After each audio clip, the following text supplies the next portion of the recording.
আজ বাংলা নববর্ষ, ফলে এদিন প্রচারে বেরিয়ে নববর্ষের শুভেচ্ছা বিনিময় করলেন কাঁথির মানুষ সহ সমগ্র রাজ্যবাসীকে বাংলার বিরোধী দলনেতা শুভেন্দু অধিকারী। ফলে সকালের দিকে নতুন বছরের বিষয়টিকে মাথায় রেখে বিজেপির হাজার হাজার কর্মী সমর্থকদের নিয়ে পূর্ব মেদিনীপুরের কাঁথি শহরে বর্ষবরণের শোভাযাত্রায় অংশগ্রহণ করেন তিনি।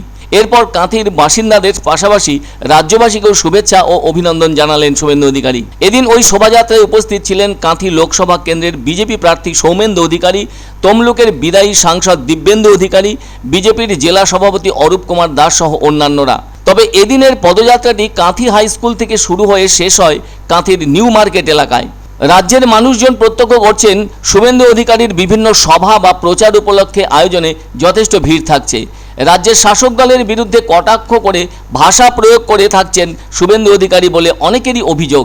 আর ওই বলা নিয়ে তিনি হয়তো অত মাথা ঘামাচ্ছেন না, তাই এখন তো গুটি গুটি পায়ে শিওরে ভোট এসে গেছে।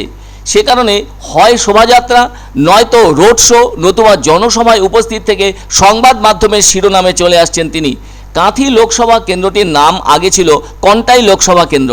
2011 সালের আদমশুমারি অনুসারে ওই কেন্দ্রে হিন্দুদের বাস 89%, আর বাদবাকি হলো মুসলিম, শিখ ও অন্যান্য বাসিন্দারা। পশ্চিমবঙ্গের নিবাসী এলাকার সীমানা নির্ধারণের ক্ষেত্রে 2006 সালে জারি করা সীমাবদ্ধতা কমিশনের আদেশ অনুসারে সংসদীয় আসন সংখ্যা 31 নম্বরে আছে কাঁথি লোকসভা কেন্দ্রটি। এই লোকসভা কেন্দ্রের ভেতর রয়েছে এই সব বিধানসভা কেন্দ্রগুলি। সেগুলির নাম চণ্ডীপুর, পটাশপুর, কাঁথি উত্তর, ভগবানপুর, খেজুরি, কাঁথি দক্ষিণ এবং রামনগর। এই 7টি বিধানসভার মধ্যে 3টি তৃণমূলের দখলে আছে এবং বাকি 4টি বিজেপির দখলে আছে বলে জানা গিয়েছে। এদিকে 1952 সাল থেকে এই কেন্দ্রটি স্বীকৃত। তবে 2019-এ কাঁথি কেন্দ্র থেকে সাংসদ হয়েছিলেন তৃণমূল কংগ্রেসের প্রার্থী শিশির অধিকারী। তিনি সে বছর পেয়েছিলেন 7,11,872টি ভোট, আর তার নিকটতম প্রতিদ্বন্দ্বী বিজেপি প্রার্থী দেবাশিস সামন্ত পেয়েছিলেন 6,02,04টি ভোট। একইভাবে 2014 সালেও শিশির অধিকারী জয়লাভ করেছিলেন তৃণমূলের টিকিটে। তিনি ওই বছরে পেয়েছিলেন 6,76,749টি ভোট। সিপিএমের তাপস সিনহা পেয়েছিলেন 4,48,259টি ভোট এবং বিজেপির কমলেন্দু পাহাড়ি পেয়েছিলেন 1,11,082টি ভোট। অদ্ভুতভাবে 2009 সালেও তৃণমূলের প্রার্থী হিসেবে জয় পেয়েছিলেন শুভেন্দু অধিকারীর বাবা শিশির অধিকারী। তিনি ওই বছরেও পেয়েছিলেন 6,06,712টি ভোট। তার নিকটতম প্রতিদ্বন্দ্বী সিপিআইএমের প্রশান্ত প্রধান পেয়েছিলেন 4,77,609টি ভোট। দেখা যাচ্ছে শিশিরবাবু জয়ের হ্যাট্রিক করেছেন, আর তাতে কিন্তু তৃণমূলের পাল্লাই ভারী।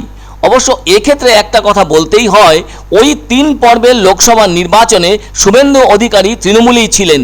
ফলে প্রচার পর্বের ক্ষেত্রে তার একটা জোরালো উপস্থিতি সেই জয়ের ভিত মজবুত করে দিয়েছিল। আর 2021 সালে শুভেন্দু অধিকারী বিজেপিতে যোগদান করেন এবং ওই বছর বিধানসভা নির্বাচনে তিনি নন্দীগ্রামের বিধায়ক হন রাজ্যের মুখ্যমন্ত্রীকে হারিয়ে দিয়ে। দেখতে দেখতে এসে গেল 2024 সাল, 18তম লোকসভা নির্বাচন। এবছরও তিনি দারুণভাবে প্রচারে রয়েছেন এবং রাজ্যের শাসক দলকে কোনোভাবেই প্রচারের ভাষায় রিয়াত করছেন না। আর সেই ঝলক লক্ষ্য করা গেল নববর্ষের দিন কাঁথি শহরেও। রাজ্যবাসীকে শুভেচ্ছা জানাবো। বাংলা বাঙালি সংস্কৃতি, ভারতীয় সংস্কৃতি।